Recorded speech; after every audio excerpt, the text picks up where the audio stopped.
guys, we got this. Let's go. Gun wide trip sweep. Pros X go. On one. Ready? Ready.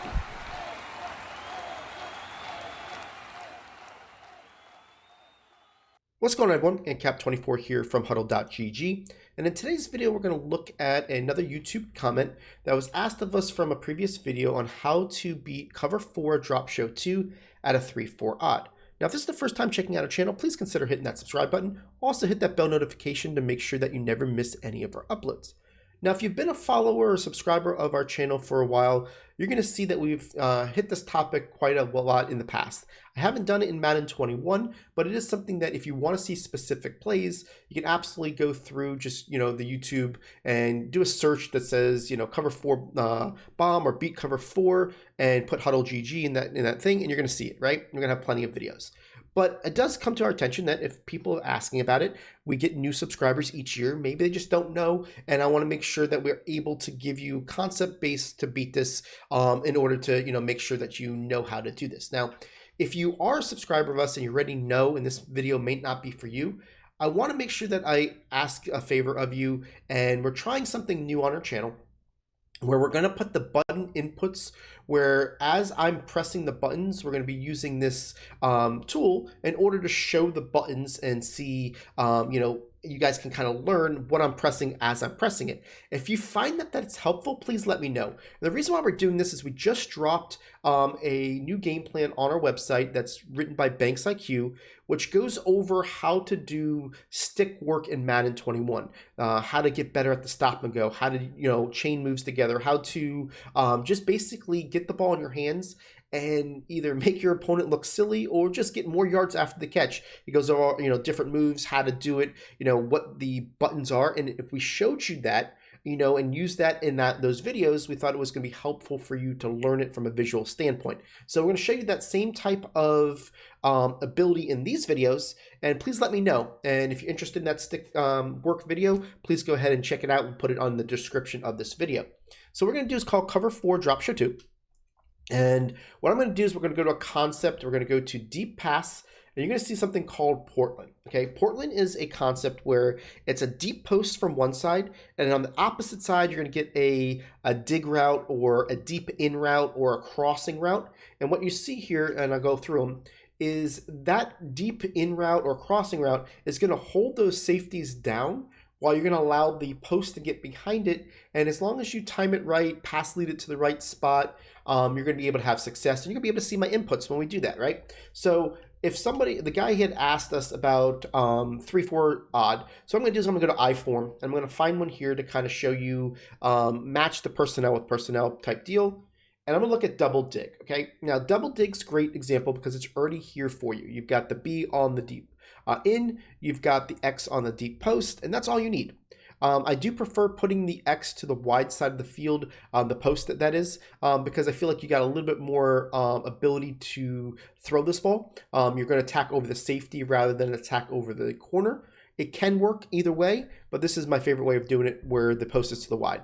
Now, the A can be anything. I could put him on an out route. I could put him on a drag route. He's irrelevant. Just don't put him on anything that goes up the field that could change the way that the safeties react, okay? So all we're going to do is we're going to look at the safety on the right.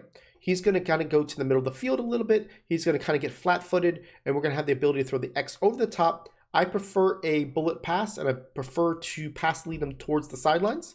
We'll watch this here. So we're looking at the X, waiting for him to get across the field. You're going to see that he is there. And now we're going to be able to throw it over his head for the nice one-play score. Now, with that, I didn't really lead him down the field much. I kind of just took advantage of the ability to beat the safety. And the reason why I know this works well is because the safety kind of gets flat-footed, like I mentioned before. And what he does is when he goes over here, and he gets it, he kind of stays right here. And see how he's got no momentum? We're going to have a speedy receiver that's going to go over this player. And this guy's got to turn his hips, turn over there. And you're going to see that we're going to have, the separation that we're going to be able to throw it.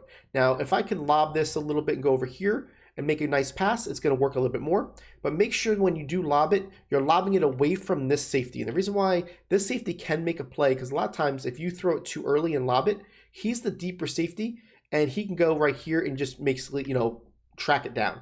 So you want to wait a half a second longer, throw it over his head, and you're good shape. Okay, so we'll show it to you. I'm going to try to do a little bit of a lob. Look at my inputs so you can see, you can tell with this thing is that if I press it hard, that's a bullet. If I hold on to it, you can see that's a little bit different than if I just tap it. So I want to make sure that you see all that, right? So here we go again. Here's X.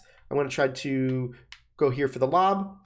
And you can see here that I lobbed it over the top, and we're able to track it down and catch it, right? If you got a stronger quarterback's arm, or you're able to kind of step into the throw a little bit more, you can get a little bit more under it and you're gonna have some success. Now, what I'm gonna do is I'm gonna go back into the plays. I wanna show you that really all you need is that post route, okay? And the reason why I'm saying that, I'm just gonna find a post route here. It doesn't really matter. Okay, see double cross? And the reason why I'm picking this is because I got a post on the left, okay? Now, I mentioned that we needed to have an in route on the opposite side. And the thing what we're gonna show you here is that you can just take the B, put them on an in and smart route it, and you're still gonna have a route that goes past 10 yards, and it's gonna get the same effect, okay? Now, there are, routes that are a little bit better as far as, how much it brings people down. But if you're in a spot where you're in a playbook and you really like a formation and you only have the post route, you can use that route for you. Now, to make sure that I show you, I'm just going to put the Y on a flat, get him out of the play, make sure that he's not going to be someone that influences the safeties. And we're going to do the same thing. And watch the X go there. And we're going to wait it. We're going to wait. We're going to wait. Now we're going to throw this ball over the top to this player for the one play score, okay? Now, this post route was a little bit deeper, and because it came from a little bit more of a wide spot, see how wide he is? You were seeing that we were able to get a little bit further down the field and through that over the safety a little bit easier. So this is what you want to do when it comes to cover 4 drop show 2. This is not against your quarters or your palms when it comes to cover 4.Ose are match coverages. A drop show 2 is basically a drop coverage, meaning they're going to go into the spots in which the zone drops indicate, right? Each one of those has a deep fourth of the field, and this is why it works. The other ones will match in a man coverage. But the question I also have for you guys, again, I asked earlier, how helpful it is to see the inputs when we do it. You can see where the buttons are. I definitely want to, you probably want to make sure that you have big screen so you can see every little detail of it. But I want to make sure that you see if this is something that you guys like, put that in the comments below. Would love to see this, show, what we're pressing, when we're pressing it, how we're, if there's a pass that I do that you can't figure it out, but you go back to the video and say, oh, okay, that's what he was doing. He was putting it at this position, or he used this type of throw. It might help you a little bit. So that's what we're trying to see. Again, just dropped Banks IQ's stick work guide on our website, using the same technology in order to give you every precise input as he does it. I really thought it was very helpful because I'm not a guy who's known for his stick work, and for me to be able to kind of see that visually gave me more of an opportunity to get better at it. And I've been practicing it myself. The way he breaks it down is drill by drill, so you can kind of get better as you go. So we appreciate you guys. Leave a comment in the section, and we'll see you on tomorrow's video.